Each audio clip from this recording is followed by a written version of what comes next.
ସେ କୌଶଲ ଇ ଅଞ୍ଚଳର ନେତାମାନେ ଯେନ୍ମାନେ ଇ ଅଞ୍ଚଳକେ ସାଂସ୍କୃତିକ ଇହାଦେ ଗୁଲାମ ଆଡ଼କେ ନେବାକେ ଚାହୁଁଛନ୍ ସେହି ସାଂସ୍କୃତିକ ଗୁଲାମ ହେଲା ବନ୍ଦେ ଉତ୍କଳ ଜନନୀ। ବନ୍ଦେ ଉତ୍କଳ ଜନନୀ ଆମର ଅଞ୍ଚଳକେ ଲଦି ଦେଇକରି ଓଡ଼ିଆକରଣ କରବାର୍ ଲାଗି ଚାହୁଁଛନ୍ ସେଇ ନେତାମାନେ ଯେନ୍ମାନେ ପହିଲା ତ କୌଶଲ କଥା କହିକରି ଆସିକରି ଇନୁ ଭୋଟ ନେଲେ ଆମର ଅଞ୍ଚଳକେ ଭକୁଆ ବନାଲେ ଆମର ଅଞ୍ଚଳର ରେଭିନ୍ୟୁ ନେଲେ ଆମର ଅଞ୍ଚଳର ଖଣି ଖଦାନ ନେଲେ ଆମର ଅଞ୍ଚଳର ସମୃଦ୍ଧିକେ ନେଇଗଲେ ବେଲେ ଇହାଦେ ସଂସ୍କୃତି ଉପରେ ଆମର ବାର କରୁଛନ୍ ଯେନ୍ ଅଞ୍ଚଳର ସଂସ୍କୃତି ଯେତେ ମହାନ ସେ ଅଞ୍ଚଳର ଲୋକମାନଙ୍କର ଭିତରେ ସେତେ ଗର୍ବର ଅନୁଭବ ହେସି ମହାନ ପରମ୍ପରାରେ ଆମେ ଜିଆଇଛୁ ଆମର ସଂସ୍କୃତି ହେଲା କୋଶଲି ଆରେ ଏ ଅଞ୍ଚଳର ପେହଚାନ କେ ଲାଗି ଇତିହାସ ବୁଡ଼ାବାକେ ଚେଷ୍ଟା କରୁଛନ୍ ସବେ ତମେ ମନେ ରଖିଥ ଏ ଅଞ୍ଚଳର ଗର୍ବ ସାରି ଇତିହାସ ଛୁପି ରହିଥିଲା ମାରାଗୁଡ଼ା ସଭ୍ୟତାରେ ସେନ ଗୋଟେ ଡ୍ୟାମ୍ କରିକିରି ସେହି ଡ୍ୟାମ୍ରେ ସବୁ ସଂସ୍କୃତି ଭିତରେ ନାଶ କରିଦେଇଛନ୍ ଆର୍ ଗୋଟେ ହେନ୍ତା କରବାକେ ଯାଉଛନ୍ ଲୟ ସୁଖତେଲର ନାଁରେ ଗୋଟେ ବୁଡ଼ାବାକେ ଚେଷ୍ଟା କରୁଛନ୍ ଆପଣମାନେ ଜାଣି ରଖୁନ୍ ସୁଖତେଲ ଉପତ୍ୟକାରେ ସବୁ ସଂସ୍କୃତି ଆମର ଅଛି ଯେନ୍ଟାକି ଓଡ଼ିଆ ସଂସ୍କୃତିକେ ଚ୍ୟାଲେଞ୍ଜ ଦେଇପାରବା ସେଇ ଗାଁ ମାନଙ୍କୁ ବି ଜଳମଗ୍ନ କରିକିରି ଆମ ସଂସ୍କୃତିକେ ବଢ଼େଇ ଦେଲେ ଆର୍ ଗୋଟେ ଏବେ ଫେର୍ ଏନ୍ତା ଆରମ୍ଭ କଲେ ଖଣି ଖୋଦାନ ନାଁରେ ପାଟନାଗଡ଼ ଅଞ୍ଚଳ ଯାକ ଖଣି ଖୋଦାନ ନାଁରେ ଆମ ସଂସ୍କୃତିକେ ବୁଡ଼ାବାର ଚେଷ୍ଟା କରୁଛନ୍ ତମେ ଆର୍ ଗର୍ବ ନି କରିପାର ମୁଁ ଗୋଟେ କୌଶলী ବୋଲିକିରି ଆମେ ଗୋଟେ କୌଶলী ଲୋକ ବୋଲିକିରି ଆମେ ଗର୍ବ ନି କରିପାର ସେଥିର୍ଲାଗି ସେ ଖଣି ଖୋଦାନ ମାନେ ଖୋଲା ଯାଉଛି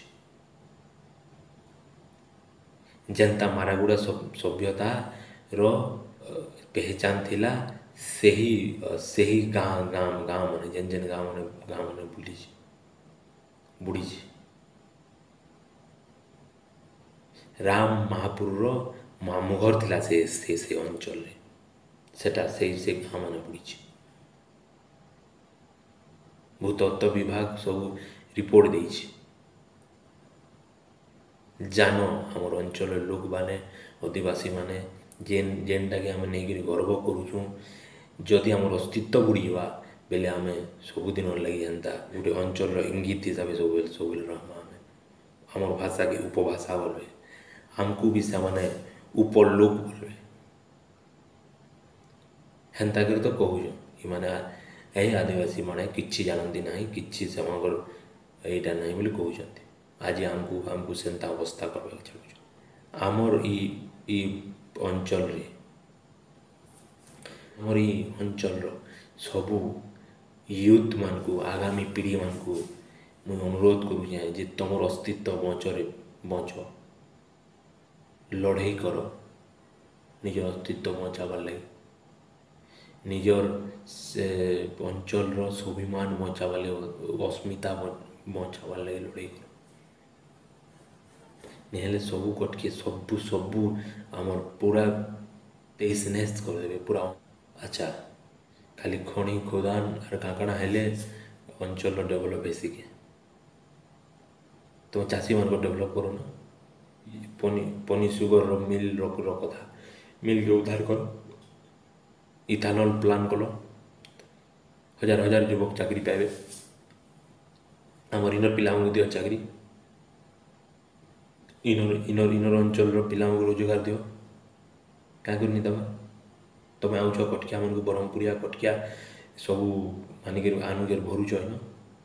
ଆମର ଅଞ୍ଚଳର ଲୋକମାନେ ଇଟା ଗଢ଼ିଯିବେ ଆର୍ ନେତାମାନେ ଇ ଅଞ୍ଚଳର ନେତାମାନେ ଇନ୍ତା ପେଡ଼ି ଭିତରେ ସାପ ଦିଶବାରଟା ଭଲ ଦିଶସି ବାହାରେ ଆସିକି ଚୋଟ ମାର ନହେଲେ এই ଅଞ୍ଚଳର ଲୋକମାନେ ମାପ ନି କରୁନ୍ ଆଗକେ ମାଟି ଦ୍ରୋହୀ ବୋଲବେ ତମେ ଯଦି ମାଁ ଲାଗି ଆର୍ ମାଟିର ଲାଗି যদি সংঘর্ষ नहीं करि पारुछ बेले तुमको धिक है तुम जीवन धिक तुम जदि आमर अंचल परिचय परिचित नहीं हबार बेले तुम्हें तुम्हें कि नेता हो माँ कह मौसी के माँ कह और माँ के छाड़ी देव तुम कि नेता ए पेटी भितर सांप सांप थिला तक भर बाहर आर चोट मार ସମ୍ବଲପୁରର ବିଧାୟକ ନେଇ ଉଠଲେ ତମର ଇନର ଯେନ୍ ମାନେ ବିଧାୟକ 40ଟା ବିଧାୟକ କରୁଥିଲ କାଣା ତୁମକୁ ଲାଜ ଟିକେ ନି ଲାଗଲା ତୁମକୁ ଶରମ ଟିକେ ନି ଲାଗଲା ଯେ ତମର ଅଞ୍ଚଳ ଅସ୍ମିତାର କଥା ତମର ଅଞ୍ଚଳର ଗର୍ବର କଥା ଜଣେ ଜଣେ କହିକିରି ପ୍ରତିବାଦ କରୁଛେ ମୁଇଁ ନେଇ କହିବାର ତାହାକେ ତୁଇ ଠିକ ଅଛୁ କି ଭୁଲ ଅଛୁ କି କାଣା କାଣା ବୋଲିକିରି କାଲି ସେ ଲୋକଟା ମନ୍ତ୍ରୀ ପଦ ପାଇଗଲେ ଉଲ୍ଟି ବି ଦେଇପାରେ କିନ୍ତୁ ଯଦି ଆମର ଅଞ୍ଚଳର କଥା ଯେନ୍ ନେତା ବି କହୁଛି ଯେନ୍ ଟାଇମରେ କହୁଛି ତମେ ମାନେ ସବୁ ଉଠିକିରି ତାହାକେ ସପୋର୍ଟ କରବାର କଥା କାହିଁକି ଲାଗି ଅଞ୍ଚଳ ଲୋକ ତମକୁ ଭୋଟ ଦେଇକିରି ଜିତେଇଛି ବିଗତ ଦିନରେ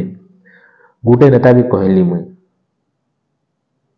ସେ ନେତା ଆମକୁ କହିଲେ ସମଗ୍ର ଓଡ଼ିଶାରେ ରାଜତ୍ୱ କରବାର ଅଛି ଆମେ ଗୋଟେ ଫାଲକେ ନେଇକିରି କାହିଁକି ରାଜନୀତି କରମୁ କାହିଁକି ତମେ ଇ ଅଞ୍ଚଳର ଲୋକକେ ଭୋଟ ନେବ ଇ ଅଞ୍ଚଳ ଲୋକେ ଶୋଷଣ କରବ আর সারা ଓଡ଼ିଶାର କଥା ତମେ କହିବ ଇ ଅଞ୍ଚଳ ଭକୁଆ ହେ ସାଂସ୍କୃତିକ ଅଲଗା ଆମର ଚାଲିଚଳନ ଅଲଗା ଆମର ଭାଷା ଅଲଗା ଇ ଅଞ୍ଚଳର ଭାଷାର ଅସ୍ମିତାର କଥା କହ ତମେ ଆଚ୍ଛା ଓଡ଼ିଶାର ରାଜନୀତି করব আর এরকি বৃহৎ এরিয়ার রাজনীতি করব বলবো আর ই অঞ্চলকে ভকুয়া বনে দেব আজ গোটে ভিডিও দেখিলি বহুত দুঃখ লাগলা মতে তুমি বন্দে উৎকল জননী কহলে এতকি তোমার দিহে যদি ওড়িয়া সংস্কৃতি আর এটা উছলি যাচ্ছে তুমি ঠিয়া উঠুছ লাজ টিকে নি লাগবা হেন যেন মানে লোক মানে কুশলী লোক মানে থিল কিংবা তুমি যেন মানে সম্বলপুরিয়া লোক মানে নিজ বলুছ সেমানে কাঁ ঠিয়া উঠুছ তোমাকে লাজ নি লাগবার তোমার মাকে তলান করে না তোমার সংস্কৃতি খাইদেলেন তুমি ঠিয়া উঠিছ তোমাকে লাজ নি লাগবা শরম নি লাগবার উঠ জাগ নেহলে তোমার সংস্কৃতি পরম্পরা তো লোপ তোমার लास्ट के তোমার বীজ के भी बर्बाद कर देवे